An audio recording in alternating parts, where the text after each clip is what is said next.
Fala galerinha, se você chegou aqui no nosso canal é porque você está querendo ficar informado, você está querendo aprender mais sobre as ciências, sobre os conteúdos que caem nos vestibulares. Então você vai assistir um vídeo agora muito massa sobre algo muito importante para a sua prova. É isso mesmo. Então fica aí, assiste o nosso vídeo até o final e já já a gente tá junto de novo.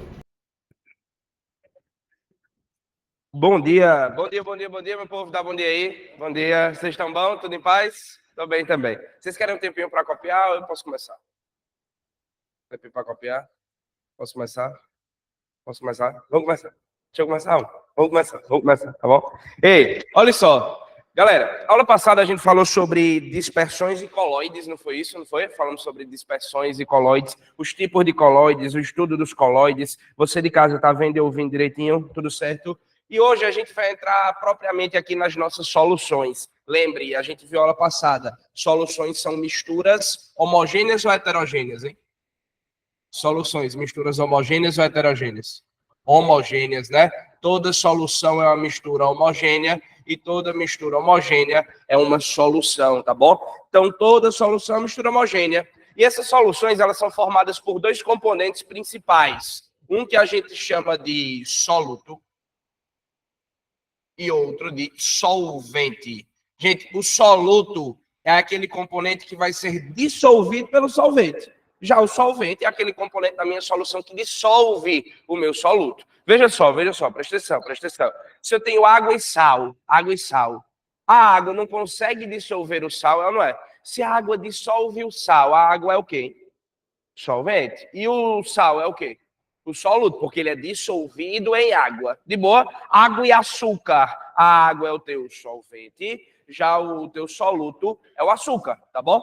Então, de boa. Soluções são formadas por soluto e solvente. E você tem três tipos de soluções: as soluções sólidas, líquidas ou gasosas, que a gente chegou até a conversar um pouquinho na aula passada. Me diz uma coisa: quem é que determina o estado da solução?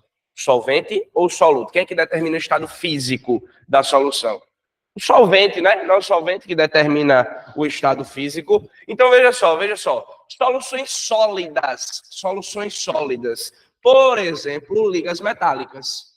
A gente até falou em ouro, aula passada, não foi? Ligas metálicas. As ligas metálicas, em geral, são misturas homogêneas e estão na fase sólida. Por exemplo, o ouro 18 quilates, que a gente havia conversado, o aço, que é feito de ferro e carbono, o aço carbono, né, aço feito de ferro e carbono, ele é uma liga metálica, é uma mistura homogênea, e se é uma mistura homogênea, tu chama de solução. Uma coisa que eu nem gosto de falar, amálgama. Amálgama, escuta, toda amálgama é uma mistura de alguma coisa com mercúrio.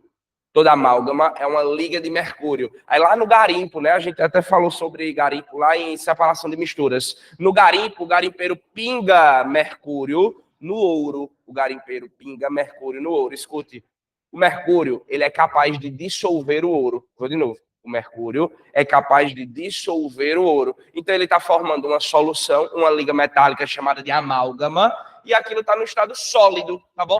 Então é uma solução sólida, uma solução sólido, beleza? Ei, as líquidas. Dá um exemplo de uma solução líquida. Água e sal, água e açúcar, água salgada, água e álcool, não é? Então você tem aqui, ó, deixa eu colocar água e sal.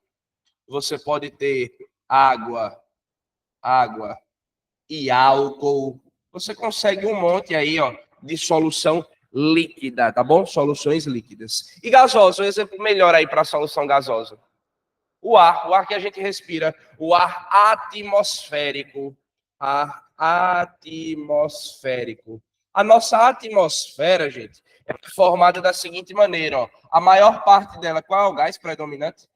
Ó, nitrogênio, né? O nitrogênio. Você tem 78% mais ou menos de gás nitrogênio. A grande parte da nossa atmosfera é de gás nitrogênio, não é de gás oxigênio, ele é o segundo colocado. 21% é de gás oxigênio e 1% de outros gases. Tendo como terceiro colocado o argônio, né, que é um gás nobre. O argônio, gás nobre, tá bom? Então tá aí, ó, tá aí. Você tem solução na fase sólida, líquida ou gasosa, depende do estado que o solvente se encontra. Tranquilo, gente, essa parte sim ou não? De boa, de boa. Deixa eu te dizer uma coisa, eu já te falei aula passada, vou repetir. Toda mistura gasosa é homogênea. Toda mistura gasosa, qualquer gás, toda mistura gasosa, olha aí, H, toda mistura gasosa, mistura de gás é uma mistura homogênea. Se é uma mistura homogênea, é uma solução. Toda mistura de gás é uma mistura homogênea, tá bom? Cuidado com isso. Ei, fica aqui comigo que eu tenho que conversar um negócio com você que é papo de mudança de vida.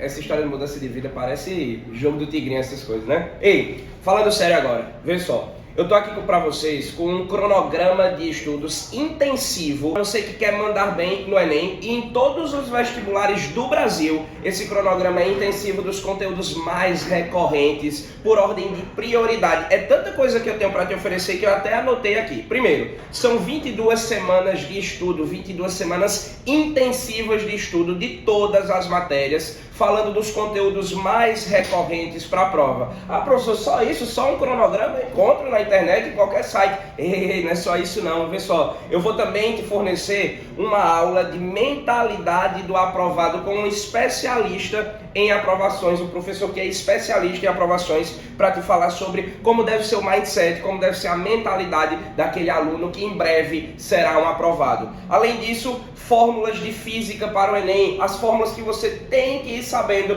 para a prova do Enem, para você gabaritar a prova de física, tá bom? Também estratégias de prova, o que fazer ali na hora da prova, se resolve as mais difíceis, as mais fáceis, tudo isso com um professor especialista para te passar todas as estratégias de prova, estratégias matadoras para você gabaritar as suas provas aí. O professor não acaba mais não, calma que tem mais coisa. Técnicas de estudo eficiente, o que você precisa para otimizar o tempo. A gente sabe que tempo vale ouro, então técnicas de estudo eficiente para que você consiga aprender a maior quantidade de conteúdos em menos tempo, tá certo? E para fechar tudo com chave de ouro, um método de revisão, como as revisões precisam ser feitas, beleza? Ei, professor, acabou? Claro que não. Os 50 primeiros compradores de tudo isso que eu te falei, que tem um preço irrisório, os 50 primeiros compradores vão concorrer a um mega aulão para revisão da UniFSM ou da Unifip. Então não fica de fora, garante sua vaga, são vagas limitadas, a gente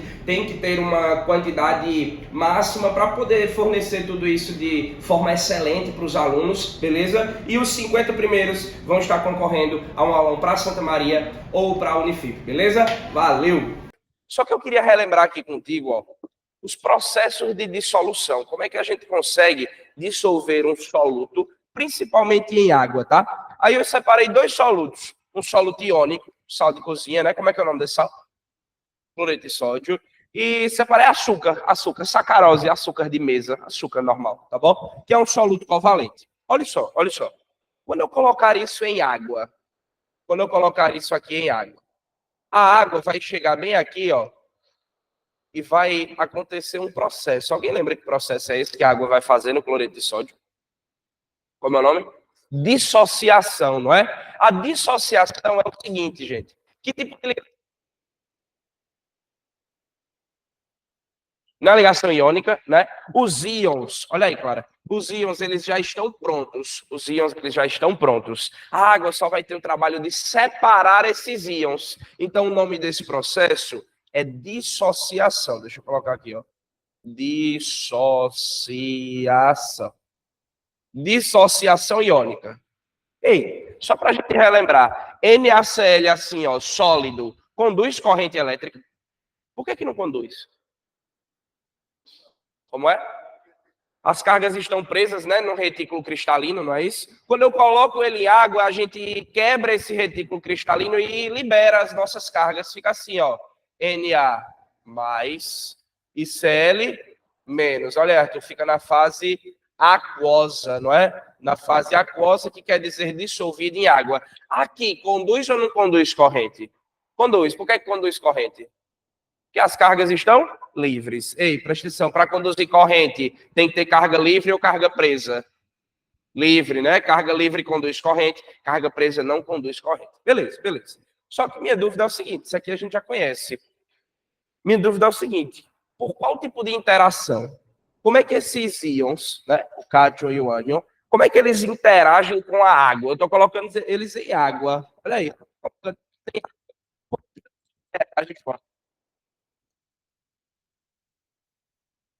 Pouquinhos da água. Hein? E aí, quem lembra? Quem lembra? A gente viu lá em interações intermoleculares. Como? Íon dipolo, não é? O nome da interação é íon dipolo. Vê só. Água, molécula polar ou apolar? Água. Polar ou apolar, meu povo, pelo amor? Polar, não é? A água é uma molécula polar. A água é uma molécula polar. Essa região dos hidrogênios, ela fica positiva ou negativa, a região dos hidrogênios?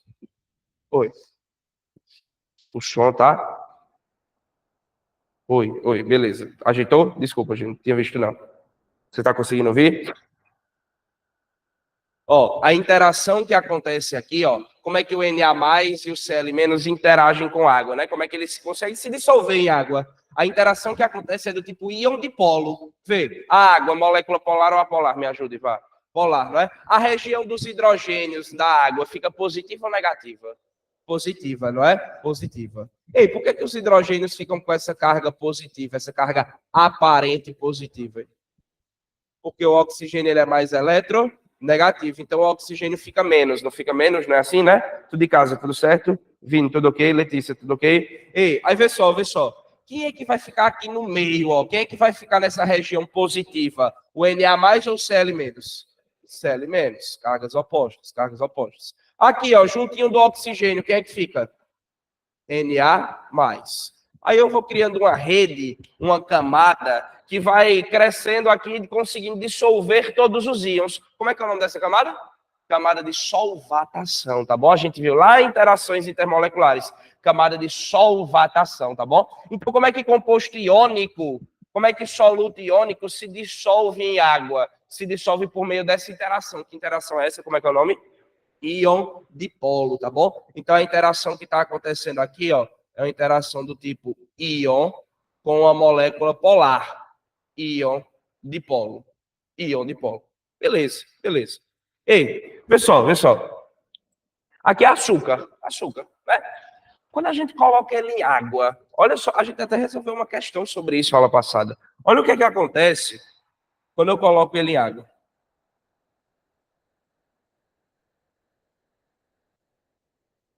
Olha para ele. Ele se ionizou ou se dissociou? Ele sofreu algum processo assim que formou cargas? Não, né? Ele simplesmente fica aquoso, ele simplesmente se dissolve, sem sofrer dissociação, sem sofrer ionização. Só que veio, desse jeito aqui, ele é capaz de conduzir corrente elétrica. Por que ele não conduz corrente elétrica? Não tem carga, não é? A gente não está vendo carga livre. Carga tem, mas está neutro, você não está vendo carga livre. Então, isso aqui não é capaz de conduzir corrente elétrica. Só que a minha dúvida é, como é que o açúcar se dissolve em água? Porque, assim, o sal de cozinha, que é iônico, se dissolve por íon dipolo. E compostos covalentes, como, por exemplo, o açúcar, como é que ele se dissolve em água?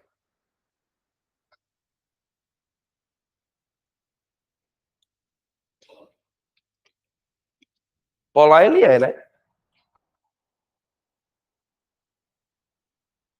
Vou te dar uma dica, tá? Ele tem um monte de hidroxila ao redor. Ligação. Falou de hidroxila, é ligação de hidrogênio. Se você pega o açúcar, pontos de polaridade, né, bom, Eric? Se você pega o açúcar, você vê que ele tem um monte de ligação de hidrogênio. Deixa eu fazer até de outra cor. Você vê um monte de ligação de hidrogênio, não, de hidroxila. Você nota um monte de hidroxila ao redor do açúcar. Um monte. Ei, a água consegue interagir com a hidroxila? Consegue ou não? Lembre, viu? Que foi que eu te falei, Eric repetiu aí, ó, que as hidroxilas são pontos de polaridade. Quanto mais hidroxila, mais polar é a minha molécula, né? Então, vê. O que vai acontecer aqui, ó? Bem aqui no meio, tem interação entre o hidrogênio e o oxigênio, tem ou não tem? O nome dessa interação, que é assim, ó, FON, H-FON. Tu lembra de FON, H-FON, né? FON, flúor, oxigênio ou nitrogênio, um ou outro, né? Aqui no caso, o oxigênio. Oxigênio, hidrogênio, aí tem a ligação de hidrogênio e tem que ter FON de novo, no caso, o oxigênio de novo. Então tá aqui, ó. Essa interação aqui no meio é uma ligação de hidrogênio. Essa interação aqui no meio É uma ligação de hidrogênio. Então, o soluto covalente, ele só se dissolve em água por meio de ligação de hidrogênio, tá bom? Acontece aqui uma ligação de hidrogênio. Beleza? Tudo certo? Certeza? Ok. Ligação. Ligação de hidrogênio.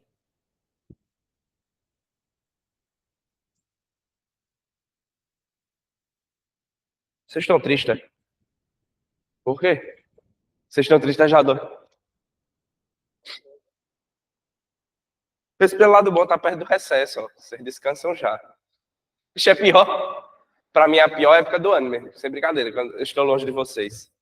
Ah, não, é sério, é ruim demais, tá doido? Eu vou ficar agoniado em casa, não consigo não. Doidinho. Hum. Povo, tudo em paz? De boa? Júlia, tudo certo? Beleza? Olha só, olha só. Gente, agora pensa comigo. Pensa um negócio aqui comigo. Eu tenho um copo com água. Eu tenho um copo com água. Vai acontecendo, como é que é o nome dessa camada mesmo, é? Camada de solvatação. Aqui também queria, tá? Camada de solvatação. Aí, olha só. Eu vou colocando sal. Vou colocando sal. Tu tá notando que eu preciso de um espaço físico. Inclusive, isso são processos físicos, nada químicos, são processos físicos. Tu tá notando que eu preciso de um espaço físico para colocar esse sal? Tu consegue notar isso, né? Preciso literalmente de um espaço para colocar esse sal. Aí me diz uma coisa. Eu tenho um copo com água. Eu vou colocando sal, sal, sal, sal, sal. Eu posso colocar a quantidade infinita de sal que a água vai conseguir dissolver, pelo simples fato de que não vai ter espaço. Espaço. Ei, eu tenho um limite. Tu concorda que eu tenho um limite máximo de quanto de sal, ou de açúcar, ou de qualquer soluto que eu consigo colocar até que haja total dissolução? Esse limite a gente chama de coeficiente de solubilidade. O limite a gente chama de coeficiente de solubilidade. O Enem, como gosta de reduzir as coisas, ele está parando de chamar de coeficiente e ele chama só, simplesmente de solubilidade. O coeficiente de solubilidade ou simplesmente a solubilidade é a mesma coisa, mesma coisa.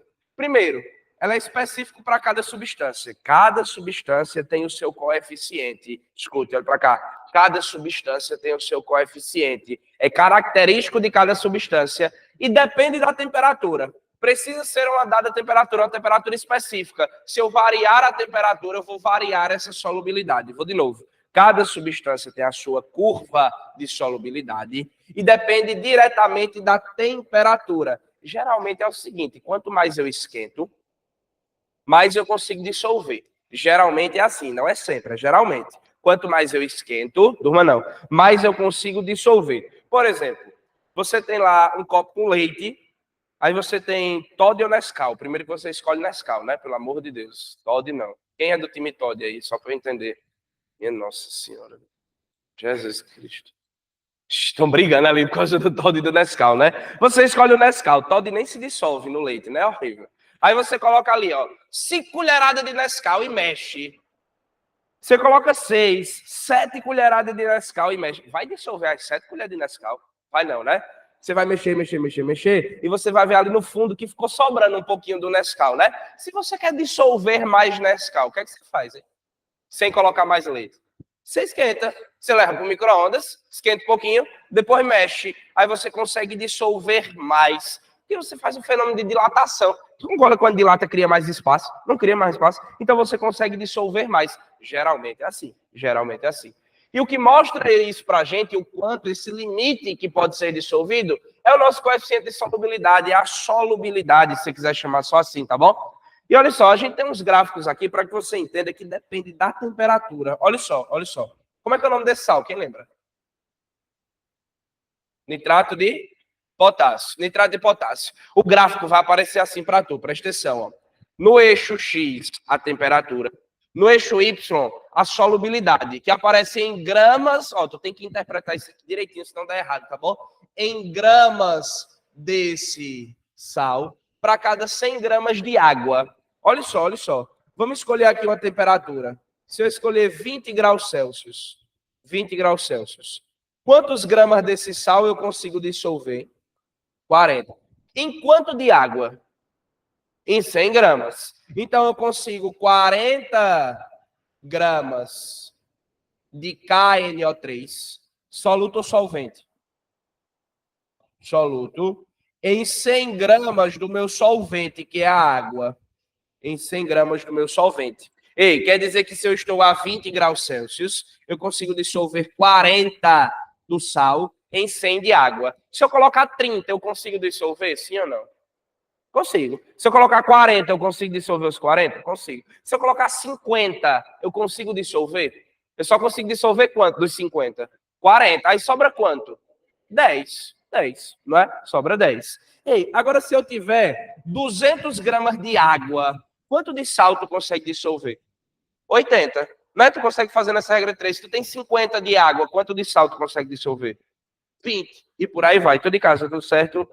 Letícia, Mariette, tudo ok? Maísa. Ei, então vê.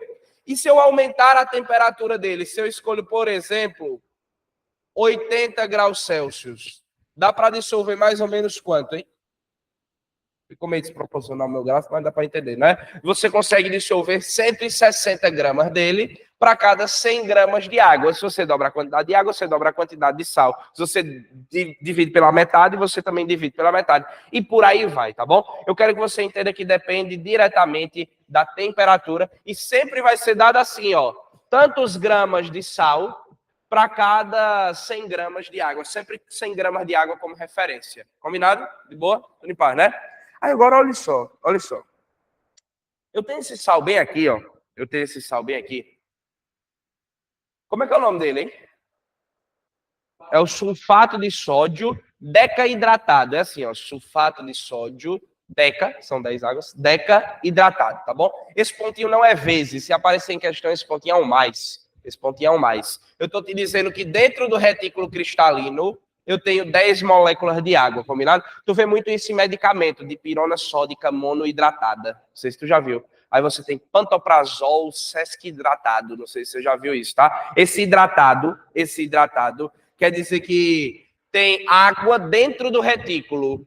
Eu volto já, você de casa, tá bom? Eu volto já lá para o outro gráfico. Tem água dentro do retículo. Aí olha só, olha só. Estou aumentando a temperatura e estou aumentando a solubilidade. Só que tu tá vendo que esse gráfico, ele não segue padrão, chega uma hora que tem uma quebra no gráfico. Tu nota isso, né? Olha aí. Ele vai subindo, subindo, subindo, e ele muda a curva. Tu notou que ele mudou a curva? Ei, a solubilidade é específica para cada substância. A solubilidade é específica para cada substância. Aí vem aqui, ó, sulfato de sódio decidratado, e tem uma quebra no gráfico. Essa quebra, na matemática, a gente chama de ponto de inflexão.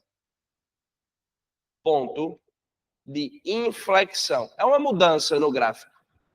Ponto de inflexão, tá bom? Você que gosta mais de matemática, sempre que a gente analisa um gráfico e a gente vê uma quebra nesse gráfico, é o que a gente chama de ponto de inflexão, um marco de mudança no gráfico. Aí me diz uma coisa, o que é que esse ponto de inflexão aqui na química diz para mim, hein? Aconteceu o quê? É o quê?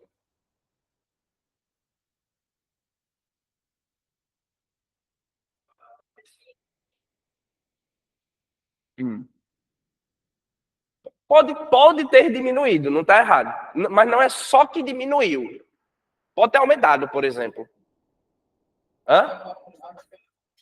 Nesse ponto saiu água, não foi? Foi embora a água, não é? Ei, aí minha pergunta é: essa substância, é só tu olhar, não tem muito mistério. É igual a essa. São substâncias diferentes, não é? O que é que vocês estão. Tá tudo certo o que vocês estão dizendo. Mas o que é que os meninos estão querendo dizer? Que no ponto de inflexão houve a mudança da substância. Mudou. Tu lembra que a solubilidade é específico para cada substância, como se fosse a impressão digital da substância. Gente, essa curva, nesses padrões, é única para o KNO3. Essa curva, nesses padrões, é única para o sulfato de sódio decidratado. A gente chama isso de sal de Glauber. É única para o sal de Glauber. Agora, quando tem o ponto de inflexão que aparece outra curva, é que mudou, é só do sulfato de sódio, exatamente. Não é mais o sulfato de sódio decidratado. Mudou a minha substância. Então, o ponto de inflexão, ele indica para a gente que houve a mudança da substância. Mudou a substância. O ponto de inflexão indica que a substância mudou por algum motivo. Nesse caso, o motivo é A água saiu do retículo. Eu não estou esquentando, chegou uma hora que a água vai embora, tem um ponto de inflexão e a gente vê que mudou a substância. Beleza? De boa? Tranquilo, gente? Rapaz? Beleza, show de bola. Ei, só voltando aqui que o pessoal de casa pediu para repetir, olha só, presta atenção. O que quer dizer aqui? Letícia, veio. Primeira coisa que você vai escolher é a temperatura. Primeira coisa que você vai escolher para analisar a temperatura. Escolhi primeiro aqui 20 graus Celsius. Em 20 graus Celsius, aí eu puxo até aqui e vou para lá. Eu consigo dissolver 40. O Enem sempre vai trazer esse dado aqui, ó. O que é referente no eixo Y e o que é referente no eixo X, tá bom? Aí, olha só. Em 20 graus Celsius, eu consigo dissolver 40 gramas. Tá escrito assim, ó. Sempre fica escrito do lado do gráfico. Gramas para cada 100 gramas de água. Então, em 20 graus Celsius, eu consigo dissolver 40 gramas de sal para cada 100 gramas de água. 40 gramas desse sal, KNO3, para cada 100 gramas de água, em 20 graus Celsius. Aí, se eu tenho, por exemplo, 200 gramas de água, continua a 20 graus Celsius, eu consigo dissolver 80 de sal. Se eu tenho 50 gramas de água, eu consigo dissolver 20 de sal. E a gente consegue ir brincando se a gente tiver uma temperatura específica. De boa? Tranquilo? Na paz? Agora, olha só. Se eu aumentar a temperatura, olha o que acontece com o gráfico.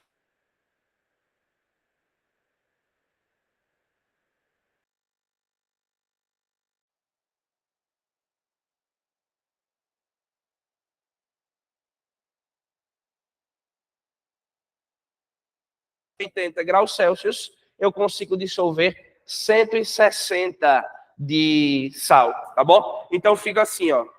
Caiu o quê? Caiu o quê? Oi, eu parei já, parei. Na hora que vocês falaram, eu parei. Voltou? Posso? Voltou para todo mundo? Voltou, não é? Eu só estava dizendo o seguinte, ó, que à medida que eu aumento a temperatura, eu aumento a solubilidade. Então, a 80 graus Celsius, eu consigo dissolver 160 gramas do meu sal.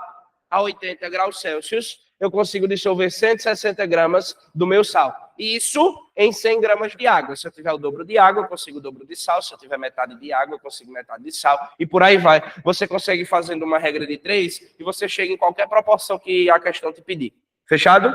De boa? Você entendeu aí, Letícia? Pessoal de casa, tudo certo? Maísa. Ô, Vini. Deu certo. Fala aí, vá. Nada? Show de bola. Beleza. Gente, geralmente é assim. Você esquenta e você consegue dissolver mais. Só tem um ponto. Olha só. Quando você tem solubilidade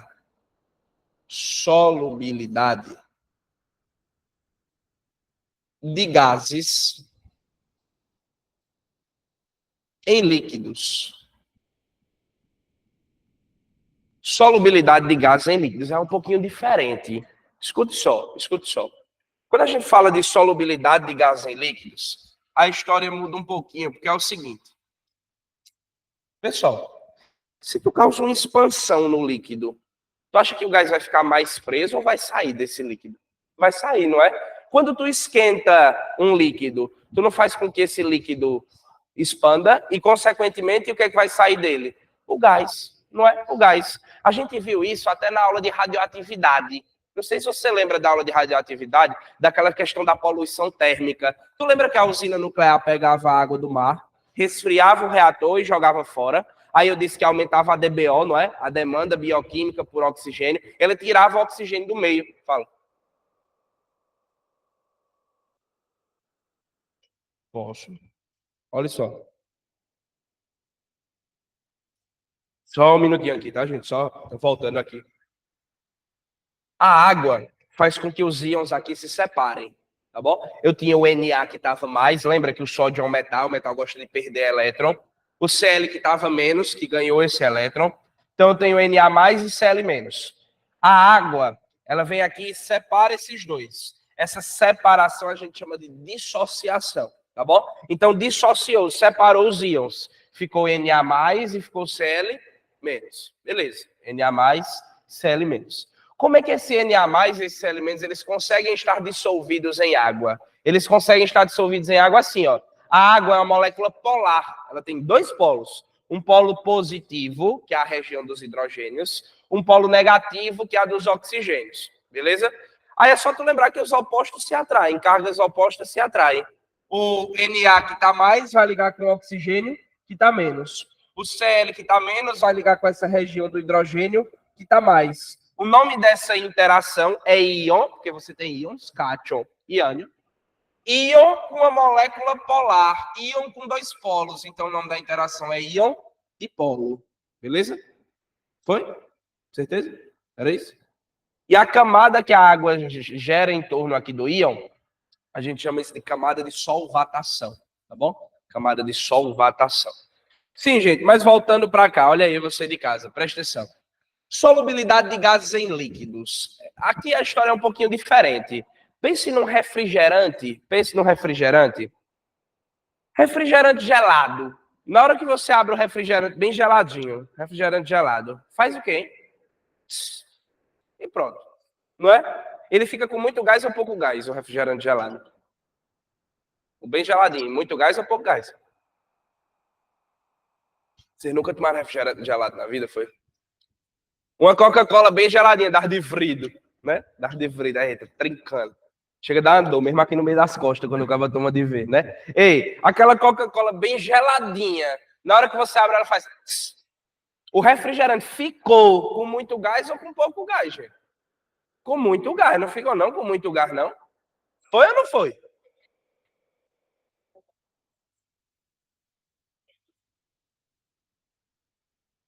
Deixa eu melhorar, viu? Vou fazer a comparação.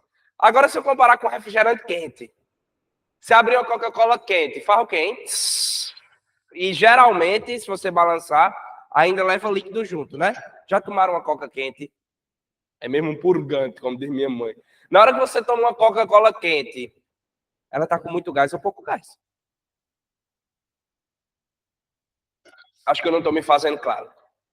Quem tem mais gás? Já aberto. Já está aberto as duas. A Coca quente ou a Coca gelada? Quem tem mais gás? Coca gelada tem mais gás, não tem não? Não? Pena? Não, é porque se não sai daqui... É porque essa é a explicação do motivo, entendeu? O exemplo mais clássico de todos é o refrigerante. Se eu não conseguir me fazer claro com o refrigerante, serviu de nada. Vamos lá, quem é mais gostoso? A Coca gelada ou a Coca quente? Gelada. Ela é mais gostosa porque ela tem mais gás. Por que ela tem... Na hora que você abre, sai gás? Sai. Não tem como o gás ficar total. Mas sai todo o gás? Não, sai bem pouquinho. Tanto é que o barulhinho que faz é... E para. Quer dizer que saiu aquele... Um pouquinho de gás. E o resto do gás todo ficou aqui dentro. Beleza? Agora na Coca quente. Eu, quando era pequeno, minha mãe mandava eu comprar uma Coca. Aí eu era muito tímido, sempre fui muito tímido. E as Coca geladas ficavam atrás do caixa, assim. Eu nunca queria pedir a Coca gelada. Eu pegava a Coca quente. E o infeliz que eu era, ainda vinha assim, ó. Ainda levava a Coca assim pra casa, ó. Aí fazia isso, ó. Aí eu chegava, minha mãe, menino, tu trouxe a Coca? Eu só tinha quente, mãe, desculpa. Mentira, eu tava com vergonha. Aí ela, tu não balançou não, né? De jeito nenhum, pode abrir despreocupada. Na hora que ela abria, o que acontecia? A Coca não estava quente, né? O gás na Coca quente quer ficar ou quer sair? Quer sair. Ele sai muito mais da Coca quente do que da Coca gelada. Na Coca gelada, quando ela abria, só fazia... E pronto. Saiu o gás? Saiu, mas saiu bem pouquinho gás. Se saiu pouco gás, quer dizer que... Vou de novo. Se saiu pouco gás, quer dizer que... Ficou muito gás, não foi? Dentro. Aí na hora que abre a Coca quente, faz, e às vezes ainda leva a Coca-Cola junto, né? Deixa eu sujar a cozinha do meio todo dia, todo dia. Ei, se saiu muito gás, quer dizer que ficou só um pouquinho. Não foi? Não foi? Aí nós vamos de novo. Construído o raciocínio. Olha, tá vendo? Construído o raciocínio, uma educação construtivista. Nós temos o seguinte. Na Coca gelada, o gás quer mais ficar ou quer mais sair? Ele quer mais ficar, não é? Ele sai, até sai, mas sai só um pouquinho. Então quer dizer que na Coca gelada tem muito gás. Não tem muito gás na Coca gelada. Agora na Coca quente, o gás quer ficar, quer mais ficar ou quer mais sair? Mais sair. Então na Coca quente tem muito gás ou pouco gás? Pouco gás. A gente entendeu o seguinte, nós todos juntos. que quando o líquido está gelado, quando o líquido está numa temperatura baixa, o gás fica ou o gás sai dele? Fica. Agora, quando o líquido está numa temperatura mais alta, o gás fica nele ou o gás sai dele? Sai. A gente entende o seguinte, que quanto maior for a temperatura do líquido, tu consegue mais gás ou menos gás? Quanto maior for a temperatura do líquido, você tem menos gás dissolvido. Você tem menos gás dissolvido. Quer dizer que se eu esquento um líquido, eu aumento a solubilidade de gás, olha para a seta, ou diminuo a solubilidade do gás? Diminui a solubilidade do gás. Agora, se eu quero que meu líquido tenha muito gás dissolvido, se eu quiser que ele tenha muito gás dissolvido, o que é que eu preciso fazer com a temperatura? O que é que eu preciso fazer? Diminuir a temperatura. Porque a quantidade de gás dissolvido e a temperatura são grandezas diretamente ou inversamente proporcionais? Inversamente proporcionais. Diferente do exemplo do leite com Nescau. Se eu quero mais Nescau no leite, o que é que eu faço com o leite? Esquento. Agora, se eu quero mais gás no meu refrigerante, eu esquento o refrigerante ou esfrio o refrigerante? Esfrio o refrigerante porque a solubilidade de gás em líquidos cresce à medida que a temperatura diminui, à medida que a temperatura baixa. Então, vê, você de casa, presta atenção, presta atenção. Pessoal do Pernambuco, de Araripina, olha para cá. Olha só, olha só. Lá na usina termonuclear, eu não jogava água quente de volta para o mar, não era? Ei, na hora que eu jogo água quente, o gás quer ficar naquela água ou ele quer sair? Durma não. Ele quer sair porque você aumentou a temperatura e você diminui a quantidade de gás dissolvido, não é? Ei, na água fria, menor temperatura, mais gás dissolvido. Quando vão colocar o gás na Coca-Cola, lá na fábrica da Coca-Cola, tu acha que a Coca-Cola, aquele líquido, porque a Coca-Cola é basicamente o seguinte, água, né? A maior parte é água. Aí você tem um monte de ingredientes, né? Corantes e mais um monte de coisa. E você coloca gás. Pronto. Você coloca gás. O nome desse processo é carbonatação. Tu acha que no momento da carbonatação, quando ele vai colocar gás na Coca-Cola, o líquido da Coca-Cola, a água da Coca-Cola, tá quente ou tá fria? Para ele colocar a maior quantidade possível de gás. Tem que estar fria, não tem que estar fria. A água está bem fria, aquele líquido está bem frio, para que ele consiga colocar a maior quantidade possível de gás. Ei, o gás que tem na Coca-Cola, tu acha que é um gás no limite, abaixo do limite ou acima do limite que poderia ter de gás ali? Acima. É muito óbvio que é acima do limite, não é não? Prova que é óbvio que é acima do limite. É a prova científica que está acima do limite. Na hora que você abre, faz... Quer dizer que o gás que está acima do limite saiu. Por que eles colocam gás acima do limite? Não colocam exatamente no limite? Para manter mais gás, né? Vai ter perda no meio do caminho. Acho que a gente começou aqui sobre isso, né? Não falei, né? Até a Coca-Cola de vidro é mais gostosa porque ela é menos porosa, vaza menos gás, não é? Na Coca-Cola de PET, de garrafa PET, ela consegue vazar mais gás, então ela realmente vai perdendo gás no processo e eu tenho que colocar gás além do limite para compensar essas perdas no caminho, tá bom? Então, vê. Na hora que você quer aumentar a quantidade de gás, você tem que fazer o que com a temperatura? Diminuir. Ei, para colocar gás, presta atenção, sei lá, para colocar gás, basta mexer na temperatura ou preciso mexer em mais alguma coisa? O que é que tu acha? Em quê? Na pressão. A pressão é importante. A pressão é importante. Ei, se eu quero muito gás... Não, eu quero o que você estava falando, Felipe, naquela hora. Se eu quero muito gás, a garrafa de refrigerante fechada, agora independente de estar quente ou gelada, a fechada e a aberta, quem tem mais gás, a fechada ou a aberta? A fechada. É óbvio, né? A fechada. Já deu uns petelecas assim na garrafa de Coca-Cola fechada, a bicha é dura, não é? Ei, se ela tá dura, você não consegue nem amassar ela, é porque tem muita pressão ou pouca pressão? Muita pressão. Na hora que você abre, você está aumentando ou diminuindo a pressão? Diminuindo a pressão. Legal. Ei, então se você quer muito gás, o que é que você tem que fazer com a pressão? Aumentar ou diminuir a pressão? Aumentar a pressão, não é? Então, quando você quer muito gás, você aumenta a pressão. Se você aumentar a pressão, você consegue ter mais gás dissolvido. Você consegue ter mais gás dissolvido. E o contrário também vale, né? Se você diminui a pressão, você tem menos gás. A prova é que quando você abre a garrafa, o gás fica ou o gás sai da garrafa? Sai, porque você está diminuindo a pressão, o gás quer escapar. Você diminui a pressão e o gás escapa. Fechado, gente? Tudo em paz? De boa? Me diz uma coisa, onde tem mais oxigênio? Num lago à beira do mar ou num lago em cima de uma montanha bem alta? Onde tem mais oxigênio? No lago à beira do mar ou no lago em cima de uma montanha bem alta? Beira do mar ou montanha? Por que que o lago à beira do mar tem mais oxigênio? Porque tem mais pressão, tem mais camada de ar em cima dele, não é? Tu concorda que aqui embaixo tem mais pressão do que aqui em cima, não é? Sim ou não? De boa? Aí beleza, vamos lá.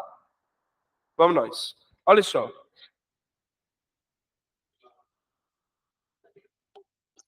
Qual é a pressão em cima da gente ao nível do mar? Hein? Um ATM. É uma pressão alta ou baixa, gente? O que, é que tu acha? Pra gente é normal, mas um ATM de pressão é uma pressão da boba. É uma pressão alta demais. Um ATM de pressão é uma pressão pesada. Por que, que a gente não sente? Por que pra gente é normal? É porque nós nascemos mais ou menos nessa pressão. A gente nasceu basicamente a um ATM. Mais ou menos isso, né? Tem gente que nasceu numa região mais alta, tem gente que nasceu numa região mais baixa, mas a variação é muito pouca. Então, tu entende que a gente é acostumado com isso desde que a gente nasceu, mas é uma pressão grande. É tanto que é uma pressão grande, não sei se vai dar para fazer isso agora, mas não sei se você já viu que tem um experimento que é assim, coloca uma régua em cima de uma mesa, aí o cara derruba um negócio em cima da régua, a régua vai embora. Aí ele coloca a régua e coloca uma folha de papel. Não sei se você já notou. Ele está aumentando a área. Tu concorda que ele está aumentando a área? Tem mais efeito na pressão. Ele bate na régua assim, a régua não cai nem a pau. Porque consegue segurar ali, não é? Então é uma pressão considerável, tá bom? É uma pressão considerável. Quando você sobe uma montanha, a pressão aumenta ou diminui? A pressão aumenta ou diminui? Diminui, né? Diminui. Tanto é que você sente no ouvido, né? Ei, lá na montanha, quem tem uma pressão maior? A externa ou a sua pressão interna? Quem é maior? A interna, não é? Então, seu tímpano faz isso, ó. Puf, para fora. Por isso você sente o ouvido tapado. Aí o que é que você faz para regular essa pressão? Abra a boca, né? Pode ser bocejo, o povo diz bocejo, masca chiclete, engole saliva. Resumindo, abra a boca. É só abrir a boca, mastigar um pouquinho, porque aí você equaliza a pressão. Você faz como se fosse um tubo conectante e você equaliza a pressão. Beleza, beleza. Quando você desce, a pressão aumenta ou diminui? Aumenta, né? A pressão aumenta. Quando você vai descer na montanha, você sente também no ouvido a pressão mudando, né? Beleza. Acho que a gente já falou sobre pressão aqui. Eu não sei se eu já te dei esse exemplo, não lembro agora. Mas foi questão do Enem, né? Um canudo de refrigerante dentro do refrigerante. Acho que eu falei sim esse exemplo. E um fora do refrigerante. Na hora que você faz, vem refrigerante? Por que não vem refrigerante? Porque a pressão está igual, você só consegue sugar um líquido, um ar, né? Você só suga qualquer fluido se existe diferença de pressão. Eu te dei um exemplo também do pulmão perfurado. Acho que eu falei, não falei não disso aqui, não falei? O pulmão perfurado é o seguinte, vai lá, vai ser médica? Vai ou não vai? É tu, Lourinha, vai ou não vai? É que ela ficou de... não sei, né? Médica lá do SAMU, aí você pegou um paciente e levou um tiro no pulmão, né? Um tiro no pulmão. Ele tá com um buraco lá no pulmão, né? É o que eles chamam de pneumotórax. Pneumotórax. Na hora que ele fizer isso, ó, ele não vai conseguir puxar o ar. Porque esse buraco aqui de fora é como se fosse o canudo do lado de fora do refrigerante. Ele vai equalizar a pressão e o paciente não vai causar essa diferença de pressão. Aí o pulmão dele colapsa. Faz... Ele não consegue puxar o ar. Aí o que você tem que fazer? Tapar o buraco. Né? De algum jeito. Não é só assim, né?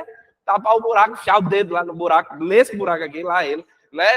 Dá algum jeito de você tapar o buraco para que haja a diferença de pressão. A gente só respira por pressão positiva e negativa. Aqui eu faço pressão negativa e aqui eu faço pressão positiva. Aí eu consigo respirar, beleza? Então precisa dessa diferença de pressão. Mas voltando para cá, olha só.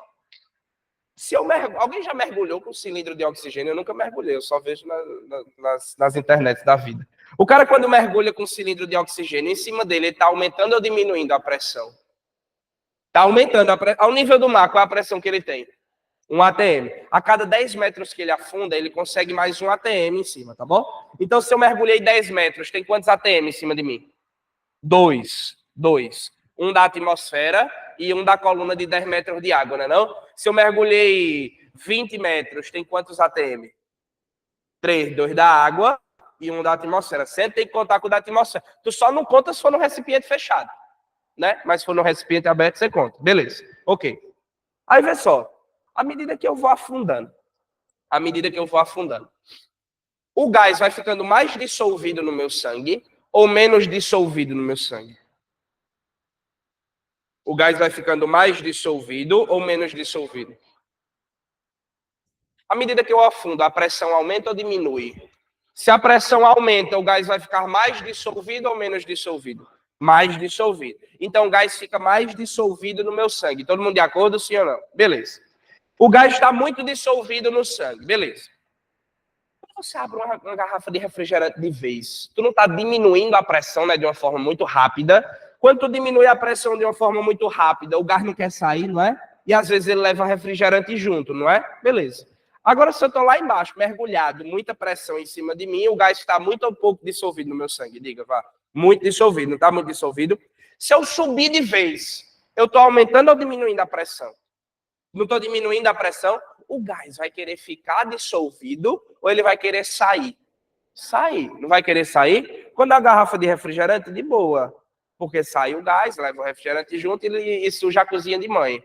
Agora, se sou eu, que minha circulação é fechada, na hora que eu der o impulso e subir de vez, eu não estou diminuindo a pressão? O gás não vai querer sair de vez também? Aí o que vai acontecer? É a síndrome do mergulhador, né? Síndrome do mergulhador. Não chega a fazer POF, mas chega o menor problema é esse. O gás pode se difundir do sangue para os tecidos e o cara começa a inchar, como se tivesse tomado bomba. Depois pesquisa, síndrome do mergulhador. Ele fica todo inchadão, assim. Já assistiram Harry Potter? Tem uma cena que a tia, a irmã lá do tio do Harry começa a inchar, né? Ela fica mais ou menos daquele jeito. Agora, vê. Esse é o menor dos problemas. Pode acontecer o seguinte: o gás não quer sair? O gás do refrigerante, quando quer sair, leva refrigerante junto. O gás do meu sangue, quando ele quiser sair, ele vai levar o quê junto? O sangue. Aí vai sair sangue por onde? Meu filho, por onde tiver buraco. Se é que você me entende. Vai sair sangue por onde tiver buraco. Assim, ó. Olhos, ouvidos, boca, nariz, cabeça. Não, né? Vai sair sangue onde tiver buraco. Aí vai ter uma hemorragia, e assim, geralmente vira estampa de camiseta. Não tem muito o que ser feito. Porque vira saudade, não é? Porque o sangue vai junto com o gás. Já que você diminuiu muito a pressão e o gás não quer mais ficar dissolvido, ele quer sair. Fala, irmão. Por isso que tem que ir saindo aos poucos. Não, é muito intuitivo, assim, não tem um tempo específico, né? Então, nada. Claro que depende da profundidade, né? Mas o ideal é o seguinte: você sobe alguns metros, para um pouquinho, sobe mais, sei lá, 2 metros, para um pouquinho, ou então você vai subindo em zigue-zague. Olha como você vai aumentando o tempo na mesma profundidade, tá vendo? Aí o cara vai subindo em zigue-zague até chegar lá em cima, vai subindo bem devagarinho.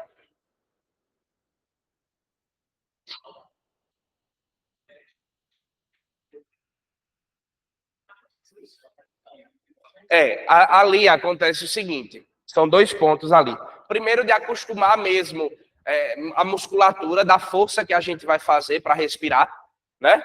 E o outro ponto é fazer com que o meu organismo produza mais eritropoetina, para que faça eritropoese e a gente consiga ter uma quantidade maior de hemácia e de hemoglobina, não é? É por isso que quando vai ter jogo em La Paz, por exemplo, o time de futebol vai uma semana antes. Não é? Ele fica treinando lá para acostumar a musculatura dele, de diafragma e os intercostais aqui, e para acostumar, para fazer com que o corpo estimule a produção de eritropoetina. Para captar todo o oxigênio, que ali tem pouco oxigênio, o ar é rarefeito, né? Tem dois grandes problemas em estar em alta altitude, né? Primeiro problema, baixa pressão. Então, você consegue puxar pouco gás. Esse é o primeiro problema. Segundo problema, escute, já foi questão de prova, tá? E o segundo problema é que o pouco gás, o gás que tem, ele tem pouco oxigênio. Então, tu já puxa pouco gás, e o pouco gás que tu puxa, ele é pobre em oxigênio. A gente chama de gás rarefeito. Então, são esses dois problemas na questão da respiração. Aí, o que é que a gente precisa? Acostumar os músculos para que eu consiga fazer uma pressão negativa maior, para conseguir botar mais gás para dentro. E o segundo é fazer com que minha medula produza mais hemácias, né? Que a gente faça mais eritropoiese e a gente consiga ter mais hemácias. Para o pouco gás que entrar, a gente conseguir aproveitar todo aquele gás que está ali, beleza? Aí, não deu tempo o time ir antes. Aí eles começam a jogar no Brasil com restrição de oxigênio. Começa a treinar com máscara de restrição de oxigênio, correr na esteira com máscara de restrição de oxigênio, para que simule esses efeitos da falta de oxigênio, tá bom? A falta de oxigênio é o que chama de hipóxia. O Enem já chamou hipóxia ou mal das alturas, é assim que começa a questão. Era uma questão de química. Hipóxia ou mal das alturas, nananana. É o que acontece na falta de oxigênio, né? O paciente começa a ficar meio desnorteado, né? O estado de consciência é rebaixado, pode levar a desmaios, porque falta oxigenação no cérebro, não é? Aí tem vários exemplos. Por exemplo, avião. Só voltando para o jogo de futebol. Tem mais um problema no jogo de futebol, que é o seguinte: a bola lá em cima corre mais rápido ou mais devagar? Mais rápido. É a merda, né? O cara já não consegue respirar direito, já tá cansado pra porra, e a desgraça da bola ainda corre mais rápido. Por que a bola lá corre mais rápido? Tem menos oxigênio, então tem menos resistência do ar, né? O ar é menos denso, o ar é pouco denso, a bola é menos freada, a desgraça da bola ainda corre mais rápido. É horrível o negócio, horrível. A questão do avião é o seguinte, veja só. O avião tem alguns problemas em relação ao oxigênio, tá? Precisa de oxigênio para ter fogo? Precisa ou não precisa, não é? Você já viu um motor do avião, a gente chama de turbina, né? Mas turbina é a parte do motor. Você já viu a boca do motor do avião, é bem grandona, não é? Porque a admissão de ar, o avião vai para frente e todo o ar que vai entrando vai sendo comprimido e jogado lá para fora, lá para dentro, para queimar o combustível. Só que lá em cima tem muito ou pouco oxigênio. Pouco, por isso que existe uma altura máxima que o avião pode ir, não é? Tem aviões que vão mais baixo, outros que vão mais alto, porque a quantidade de oxigênio é diferente. Aí outra coisa, tem pouco oxigênio, não tem pouco oxigênio? O ar é muito denso ou pouco denso? Pouco denso. Tu acha que é mais fácil ou mais difícil de sustentar o avião? Mais difícil, por isso que o avião tem que voar rápido, fazer o princípio de Bernoulli, né? Fazer a diferença de pressão e fazer com que o avião consiga se sustentar mais tempo. E outra coisa, dentro da cabine do avião, tem um problema de você respirar. Não tem um problema de você respirar. Os aviões que voam baixinho, o povo chama de tec-tec, né? Aqueles aviões que voam baixinho, eles não precisam ser pressurizados. É de boa, de boa. Por exemplo, a Azul faz... Vocês sabem, né, que tem um voo da Azul de Cajazeiras a Recife, né? Semanalmente. Acho que quase que diariamente, 11h40 da manhã esse voo sai. Depois fica olhando, você vai ver um Cessna, um Gran Caravan. Eles fazem um Gran Caravan. Um aviãozinho pequenininho, ele faz Cajazeiras, Recife, um voo direto, né? Esse Cessna, ele não precisa ser pressurizado. Ele voa baixo. Agora, se você está voando num Boeing que voa muito alto, voa numa velocidade ali de 800 e poucos quilômetros por hora, naquela altitude é muito difícil de respirar, é quase que impossível de respirar. Aí o piloto fala, né, que a cabine do avião é pressurizada, em caso de despressurização da cabine, máscaras de oxigênio cairão sobre suas cabeças, né, máscaras de oxigênio cairão sobre suas cabeças, coloca primeiro em você, depois ajuda crianças e idosos, né? Porque, vê só, é assim que ele fala. Olha só, lá em cima é mais difícil de respirar. Se despressuriza a cabine por algum motivo que seja, existe um compressor na cabine que faz pressão dentro dela. Faz uma pressão de mais ou menos 0,7, de 0,7 atm. É uma pressão relativamente baixa ao que a gente está acostumado, mas já é suficiente para a gente respirar. Se despressuriza a cabine, nem você nem os pilotos conseguem respirar. Você de boa, você não está pilotando o avião, o ruim é o piloto ficar sem respirar, não é? Aí o que acontece? Cai máscara de oxigênio, você coloca em você, depois ajuda as crianças, e no piloto tem uma máscara de oxigênio do lado dele, ele já puxa a máscara e já coloca também. Então, e a pressurização da cabine do piloto é automática. Quando chega numa certa altura, já pressuriza a cabine do piloto e ele que manda pressurizar a cabine dos passageiros, que ele tem que estar acordado. É importante que ele esteja sempre acordado, ele e o copiloto, né? Então, vê, lá em cima, eles têm que fazer mais pressão para a gente conseguir respirar. Fechado? De boa? Beleza, beleza. Gente, por enquanto, tudo certo? Posso apagar esse quadro aqui, ó? Posso?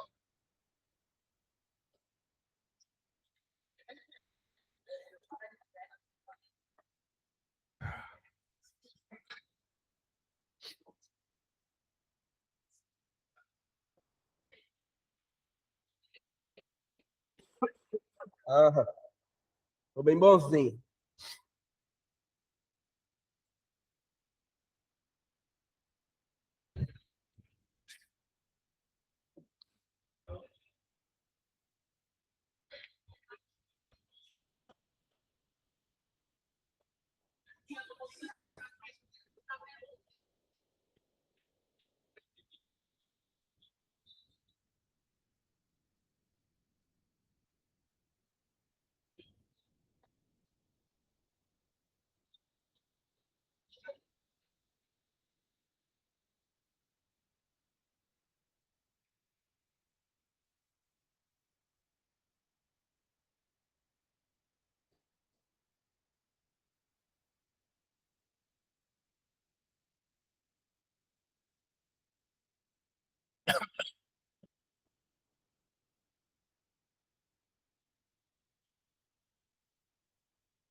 Oi.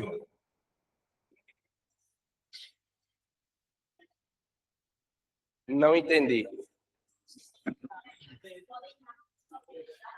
Elas não podem ter a mesma curva, mas pode ser que essas curvas se encontrem. Então, substâncias diferentes, numa mesma temperatura, pode ser que aconteça por coincidência dessas curvas se encontrarem e elas conseguirem dissolver a mesma quantidade. Mas a mesma curva não pode. Essa curva é única para o KNO3. Pode ser muito parecida, mas igual não é. Tá bom? Beleza?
Gente, segura aí, ó. Presta atenção nisso aqui, presta atenção nisso aqui.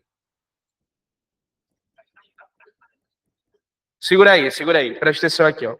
Veja só para a gente analisar esses quatro casos aqui. Escuta. Eu tenho um sal, escolhi KCl, tá? O cloreto de potássio, numa temperatura de 20 graus Celsius. Lembra que depende da temperatura. Se eu mudar a temperatura, eu mudo a solubilidade. A solubilidade dele é a 20 graus Celsius. Tu não precisa saber isso decorado, pelo amor de Deus. A questão te dá o gráfico ou te diz a solubilidade de cada um. A solubilidade dele é a 20 graus Celsius, turma não, é de 34 gramas desse sal do KCl para cada 100 gramas de água. Fechado? Se eu tiver 200 gramas de água, eu consigo quanto de sal? 68. Se eu tenho 50 gramas de água, eu consigo quanto de sal? 17 e você por aí vai, não é? Só que olha só, em todos esses potes eu tenho 100 gramas de água e está todo mundo a 20 graus Celsius. Então, em todos eles eu consigo dissolver quanto de sal? 34 gramas. Todo mundo de acordo? De boa? O pessoal de casa, Letícia, você entendeu a interpretação disso aqui? Ó? São 34 gramas de KCl para cada 100 gramas de água, se tiver a 20 graus Celsius. De boa? Ei, escute, viu? Presta atenção. Aqui, conversa não, tá conversando ainda. Aqui eu joguei 30 gramas de sal. Aqui eu joguei 30 gramas de sal. Eu dissolvi os 30. Dissolvi, não dissolvi? Ainda conseguiria dissolver mais? Consigo, não consigo? Eu consigo dissolver mais quanto? Mais 4, não é? Então eu dissolvi 30, mas eu ainda conseguiria dissolver mais. Eu jogo os 30 e dissolvo os 30. Eu vou ficar repetindo isso, ó, jogar e dissolver, jogar e dissolver. Tu entende já já. Joguei 30, dissolvi os 30, sim ou não? Cheguei no coeficiente de solubilidade, eu atingi o limite que eu poderia dissolver? Não atingi o limite, não é? Se eu não atingir o limite, eu digo que a minha solução ela é insaturada.